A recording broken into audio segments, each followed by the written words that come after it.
का आयोजन किया गया है।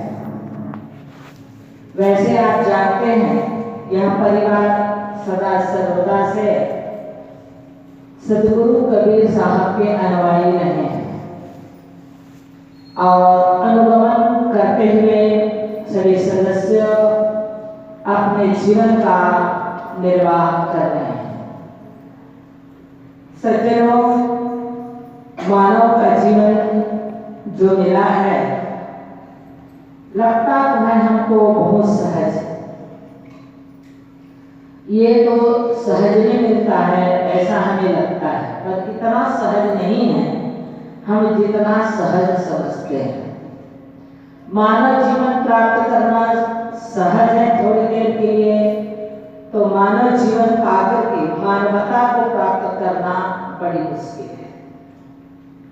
शायद इसी तारतम्य में सदगुरु कबीर साहब एक साथी कहते हैं, राम ही सुमरे रणधीरे फिरे और का गए, मानुष के खोलरी उड़त फिरत है गैल। मनुष्य की आकृति प्राप्त कर लेना कोई बहुत बड़ी बात नहीं, पर हमारी जैसी आकृति है वैसी प्रकृति भी होनी चाहिए। पर आकृति तो मिला, पर प्रकृति हम नहीं बना पाए और प्रकृति बनाने के लिए ही जीवन में सत्संग की आवश्यकता है। मानव जीवन की मानवता को प्राप्त करने के लिए ही सत्संग की आवश्यकता है। सत्संग का अर्थ केवल ये नहीं होता है कि कोई संत आए, कोई महान पुरुष की वाणी वचन को हमें श्रवण कराए, हमने सुना और सुन करके चले गए, इतनी मात्र सत्संग नहीं। सत्संग का अर्थ होता है सत्य का संग। संधि विच्छेद करें तो अर्थ अपने आप में प्रतिपादित हो जाता है कि सत्संग का अर्थ होता है सत्य का संग। सत्य का संग का मतलब हमारे जीवन की व्यवहार में जो सत्य है, जो अपना है वो अपना है और पराया का है वो पराया। ऐसा हमें समझदारी हो जाना चाहिए। अपना तो अपना है, कहते हैं ना एक तो कहावत में, राम नाम जपना पराई मान अपना। और वो सत्संग में जा रहे हैं, क्या मतलब है? अपना तो अपना है ही, मेरा तो मेरा है और तेरा भी मेरा। ऐसे अगर हमारी मनोभाव है तो हमारे सद्ग्रंथ पढ़ने का, साधु संग करने का, संत सेवा करने का कोई मतलब नहीं। यो पुण्य तो मिल जाएगा, आप दान करेंगे तो उसका तो दान मिलेगा, लेकिन मनोवृत्ति हमारी विचार सत्य को स्वीकार नहीं करता है तो सज्जनों उसका कोई मतलब होगा। कहत सुनर दिन बीता संतों, कहत सुनर दिन बीता संतों का कहते कहते दिन खत्म हो गया और हमारा सुनते सुनते दिन खत्म हो गया। हासिल क्या है तो कुछ भी नहीं। इसे सत्संग कहा जाता है। कुछ सत्य का अंश हमारे जीवन में निकलना चाहिए, आनी चाहिए, तब उसका मतलब होता है। जैसे आपने सुना होगा महाराष्ट्र में एक महासंत हुए थे। हाँ, उसका पारिवारिक जीवन, लेकिन उसका प्रवृत्ति कितना सुंदर। नाम आपने सुना होगा संत तुकडोजी, जिसको तुकाराम के नाम से भी जानते हैं।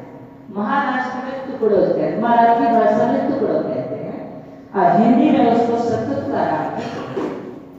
था उनका पारिवारिक जीवन, उनका दाम्पत्य जीवन था, इसके बावजूद भी उसको राष्ट्रीय संत की उपाधि प्राप्त था। ऐसा क्यों? एक दिन की घटना मैं आपको बताऊं। संत तुकडोजी खेती का भी काम करता था, उसके पास खेती बाड़ी भी था, तो अपने खेत पर वो गन्ना लगाया।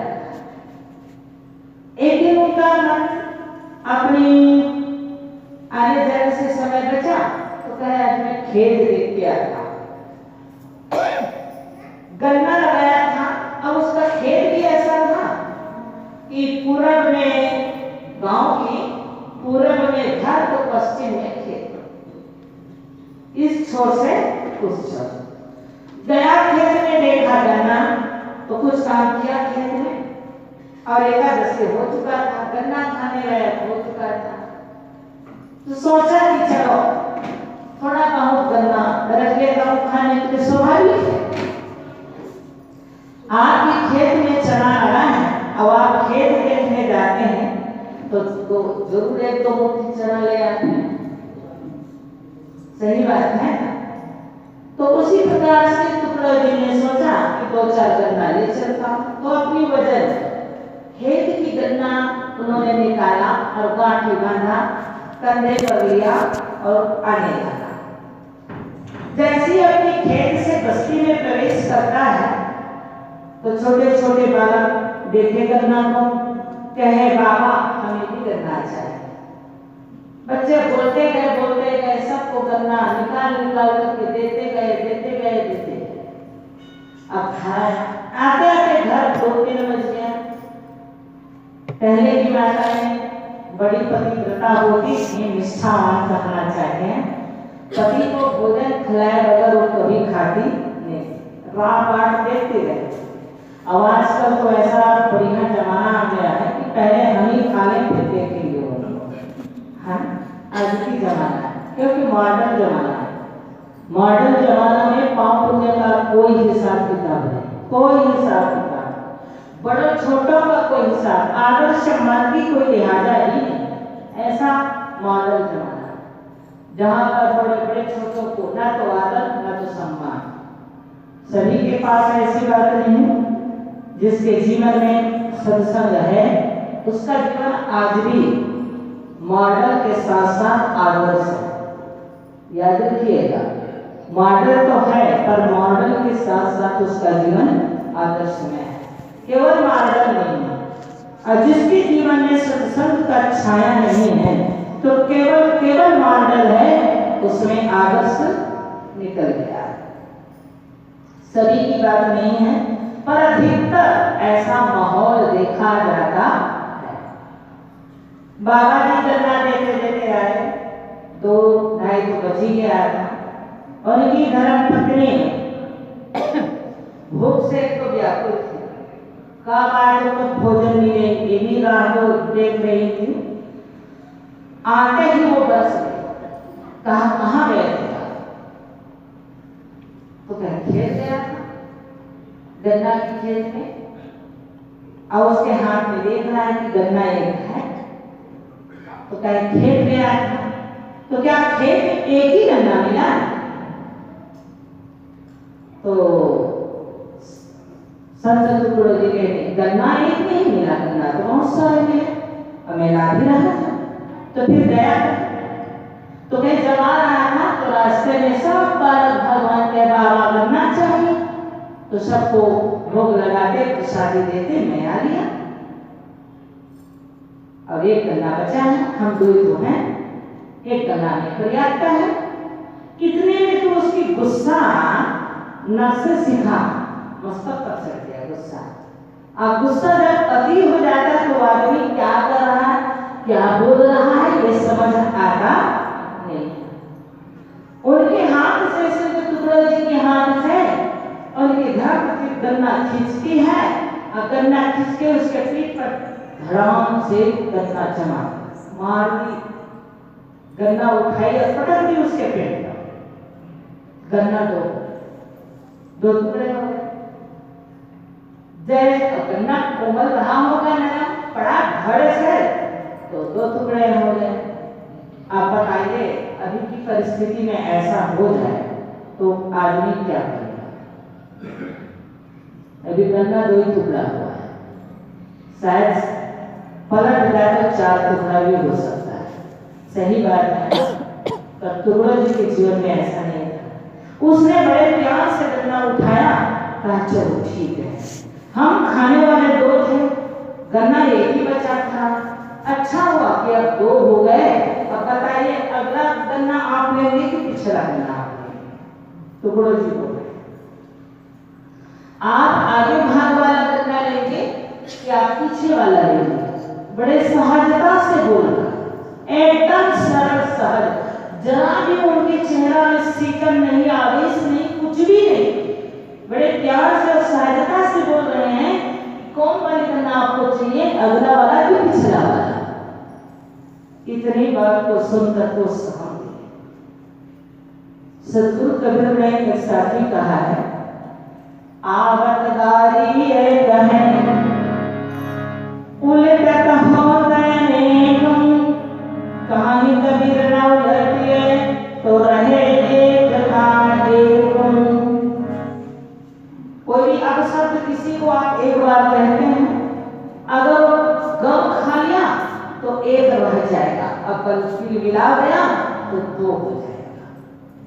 एक बार सदगुरु कबीर साहब से जिज्ञासु ने प्रश्न किया कि गुरुदेव आप कहते हैं कि कोई अपशब्द कह रहे हैं उसको हम ना उलटे, तो ना उलटने का कुछ उपाय है? कैसे हम ना उलटे? उसके रोकथाम के लिए कोई उपचार है? तो सदगुरु कबीर ने कहा है उपचार। अगर कोई आपको आदेश किया करके कोई बात कहे जा रहे हैं तो जो कोई गाली दे वो जवाब न दीजिए, और गम अमृत तेरे पास हो क्यों न पीछे साहेब उत्तर देते हैं। जो कोई अपशब्द, गाली का मतलब होता है अपशब्द, हाँ, तो कोई अगर आपको अपशब्द कह रहे हैं तो जवाब न दीजिए, उसको जवाब दो। और क्या करो? तो गम रूपी अमृत तेरे अंदर है, वो गम रूपी अमृत तो क्यों नहीं पी जाए? और गम रूपी अमृत को आप पी जाओगे तो उसका निदान निकल जाएगा। अब गम को छोड़ दिया हमने, आवाज करने लगे, कहते हैं ना घर में 4 बर्तन रहते हैं तो ठिक्की लग जाता, बात तो सही है। अब ठिक्की लग ही गया तो अब उसको और ठिक्की लगवाएंगे तो आवाज बढ़ेगा कि घटेगा? आवाज बढ़ेगा। लेकिन जिस बर्तन से दूसरा बर्तन टकराया है, ठिक्की लगा है, अगर उस बर्तन को आप छू दीजिए तो निकलता हुआ झनझनाहट आवाज शांत हो जाता है। होता है कि नहीं होता? प्रयोग करके देखना होगा। हमारी व्यवहारिक जीवन की सारी समस्याएं का समाधान सदगुरु कबीर के शब्दों पर है। पर जरा उनके साहित्य का हम अमल करें। केवल पढ़ना नहीं है, पढ़ना पढ़ो धरो जन कोई, नहीं तो निश्चय जाओगे। हाँ, पढ़ना भी है, आप पढ़ने के साथ उसको विचार करना है, और विचार करने के साथ साथ उसको अमल भी करना है। जीवन की घटनाक्रम में उनको लाना है, तब उसका महत्व है। हमने पढ़ा बहुत बढ़िया, हाँ, लेकिन अपने जीवन में हमने ला नहीं पाया तो हमारे पढ़ने का कोई मतलब नहीं। एक दिन की बात है, एक पंडित जी रास्ता चलते जा रहा था तो एक नवयुवती कन्या दरवाजे पर खड़ी हुई थी। उसके रूप सौंदर्य को देख करके वो पंडित जी बोले, मैं आपसे शादी करना चाहता हूँ, क्या शादी करोगे? आप करेंगे शादी? करूंगी शादी, पर एक शर्त, मैं पढ़ी लिखी हूँ, आप कितना? तो कहा मैं तो नहीं पढ़ा। तो फिर मेरे साथ शादी करना होगा तो आपको पढ़ना होगा, आप पढ़िए गए, फिर मेरे साथ आपको शादी करना। तो कहा ठीक है, मैं तुरंत जाता हूँ पिताजी से आर्डर लेकर के। और वो तुरंत गया और बनारस चला गया नौसेन विश्वविद्यालय में पढ़ने के लिए, विद्या अर्जन करने के लिए। वहां जाकर के पढ़ता है, क्या पढ़ता है? मातृवत परदायेषु परद्रव्येषु लोष्ठवत् आत्मवत्सर भूतेषु सपश्यति सा पंडिताः। मातृवत परदायेषु पढ़ लिया, याद हो गया, लौटा उसने और उसी दरवाजे को दस्तक दिया, आवाज लगाया, कन्या निकलती है, कहा मैं पढ़ पढ़ के आ गया, सर्टिफिकेट भी मिल गया। क्या पढ़ा है आपने? मातृवत परदारेषु परद्रव्येषु रोष्ठवत् आत्मवत्सर भूतेषु सपश्यति सा पंडिताः। पढ़ा है, याद तो हो गया, लेकिन समझा? कन्या बोल के समझा है? समझना तो भूल गया, फिर समझ गया। एक साल पढ़ने में और दूसरा साल समझने में, और समझने समझ आ गया, फिर आया तो समझ लिए कहाँ विचार किए, ये तुम्हें भूल गया विचार किया। तीसरा साल लौटने में उसने विचार किया, अब विचार करके जैसे ही आया दस्तखत दिया और आकर के कहा, उनकी चरणों में गिर गया कि बहन मैं पढ़ा भी समझा भी विचार भी किया, और विचार में मेरा पूरा समझ आ गया कि पर की माता बहन हमारी माँ की समान है, मातृवत परदारेषु। अब मेरा पढ़ना साकार हो गया, अब मैं आपसे शादी नहीं करूंगा। क्यों? आप मेरी बहन। दृष्टिकोण बदल गया उसका, तो मैं शादी नहीं करूंगा। और वो व्यक्ति मातृवत परदारेषु परद्रव्येषु दृष्टवत्, दूसरा का संपत्ति क्या है? तो रास्ता में पड़ा हुआ कंकड़ पत्थर की समान। हमारा जिसमें अधिकार नहीं है, अगर वो वस्तु हीरा ही क्यों ना हो, वो क्या है? तो कंकड़ पत्थर के समान है। मातृवत परदारेषु परद्रव्येषु रोष्ठवत् आत्मवत्सर भूतेषु। आत्मा जो है ना, सभी का आत्मा एक बराबर है। अगर मैं पत्थर पर चोट खाऊं तो जितनी दर्द मुझे होगी, आप पत्थर पर चोट खाएंगे तो उतनी ही दर्द आपको भी होगा। राजा रंग इसमें कोई देखने वाला, राजा को चोट आएगा तो उतनी दर्द होगा, और प्रजा को चोट आएगा तो उतना ही दर्द होगा। दर्द में अंतर नहीं है, रह गई पेट में। राजा के पेट में राजा की हैसियत से होगा, और प्रजा के पेट में प्रजा की हैसियत से होगा। इसमें अंतर खा सकता है, परंतु दर्द में कहीं अंतर हो सकता नहीं। आत्मवत्सर भूतेषु, सभी आत्मा का गुण धर्म। कोई मुझे बुरा बात कहता है, मुझे अच्छा नहीं लगता है, तो मैं किसी को बुरा बात कहूं तो उसको भी अच्छा लगेगा। एक दिन की बात, पार्टी हो रही थी, शादी की पार्टी थी, आशीर्वाद समारोह, खूब बढ़िया थाली कटोरी चमचम। आजकल पत्ते भी ऐसे टेंट वाले लाते हैं, स्पेशल मंगाइए तो देखने से चांदी जैसे लगता है, भला वो चांदी नहीं है, चांदी की कवरिंग है, सिल्वर का है ना।